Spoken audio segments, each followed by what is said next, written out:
Kepler's second law of planetary motion states that a line between the Sun and a planet will sweep out equal areas in equal amounts of time, which sounds rather abstract, but what it basically means is that planets move fastest when they're closest to the Sun. We've seen this before in the previous video. You might remember this simulation. Let me hit the start button, and we can see a planet moving in an elliptical orbit. And if you look at it closely, you'll notice that in this region right here, where it's closest to the Sun, it moves the fastest. So it's going fast here. And in this region out here, it's moving more slowly. And that's essentially what this law of Kepler means. To show you why he stated it the way he did, maybe not so much why, but what he's trying to say about sweeping out equal areas in equal amounts of time. This is what he means. If this is the Sun, and let me draw an elliptical orbit here. That's not a great job, but I think you know what I mean. Let's say we have the planet at this location right here. And let's take an amount of time that's equal to, let's say, 1 month. So maybe in 1 month, the planet is able to go this far. Now, if we draw a line between the planet and the Sun, that's what this is, and we draw that line again 1 month later, what he's saying is if you think about how this line moves through space over that 1 month, this is the sweeping out that he's talking about here. That if you found the area of this, well, it's almost a triangle, but it has a rounded bottom.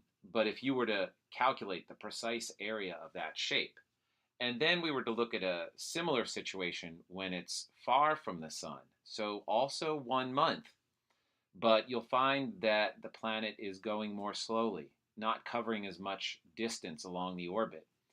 This is a short distance, this is a larger distance. However, that's compensated for by the fact that it's further away from the Sun.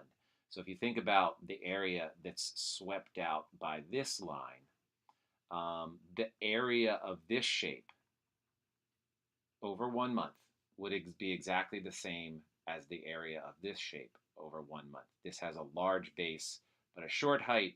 This has a short base but a tall height. So that's the way Kepler stated it. We don't use it so much that way these days.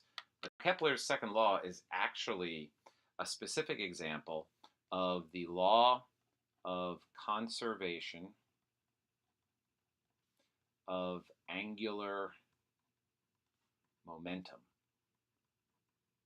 And what that law says is if there's no torque acting on an object, then its momentum is not going to change. So its momentum at one point in time is always going to be the same as its momentum at another point in time, its angular momentum, as long as there's no torque acting on it. And that's exactly the situation you have in an orbit. So again, here's our Sun, and here's our planet in an elliptical orbit. To see why there's no torque acting on it ever, we think about the formula for torque, which is RF sine theta. And we could put this planet anywhere. Let's say it's right here. The force of gravity, the force acting on it, is directed right toward the Sun. The radius is the distance between the pivot point and the Sun is the center of the motion here. So the Sun is the pivot point out toward where the force is being applied, which is out here. So that's the direction of the radius. So you'll see that the radius is in exactly the opposite direction as the force of gravity, which means that the angle we would put into this equation is always going to be 180. No matter where you draw that picture along this ellipse, the radius and the force of gravity are always going to be in exactly the opposite direction of one another, which means this angle is always 180, and the sine of 180 is equal to 0. So there's never a torque acting on this planet, which means its angular momentum doesn't change. Let's look at two important points. Point A, that's when it's closest to the Sun. So there's a radius here at A, there's a velocity here at A, and then point B when it's furthest from the Sun.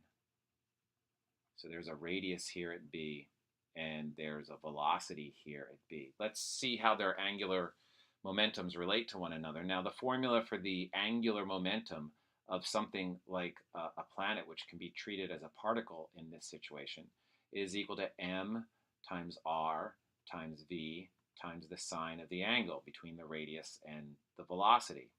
And so if we use the law of conservation of angular momentum, that tells us that the angular momentum at one point, let's say at location A, has to be equal to the angular momentum at another point, let's say location B.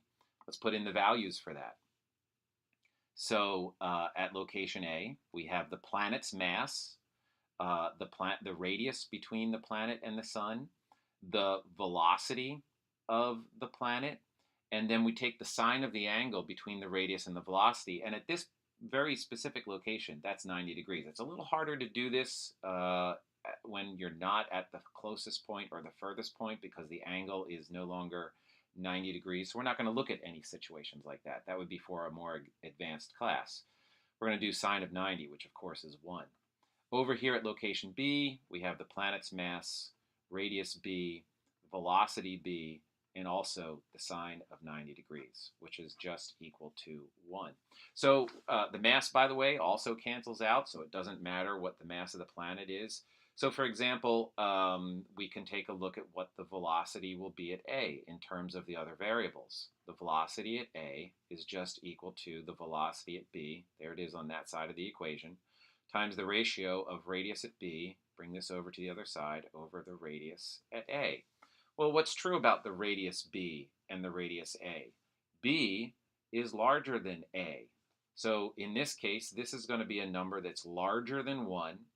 So you're going to be multiplying the velocity at B by a number that's larger than 1 and getting a velocity at A that's larger than the velocity at B. And that's what we should find, right? When it's closer, A is closer, it should be going faster. And when it's further, it should be going slower. If you rearrange this equation the other way, that's what you get. The velocity at B is just equal to the velocity at A times the ratio of the radius A over the radius at B. This ratio is smaller than 1. So the velocity at B is smaller than the velocity at A. So you can see that this is an equation way of essentially stating what Kepler said, which again is that planets go faster when they're closest to the sun and slower when they're furthest from the sun.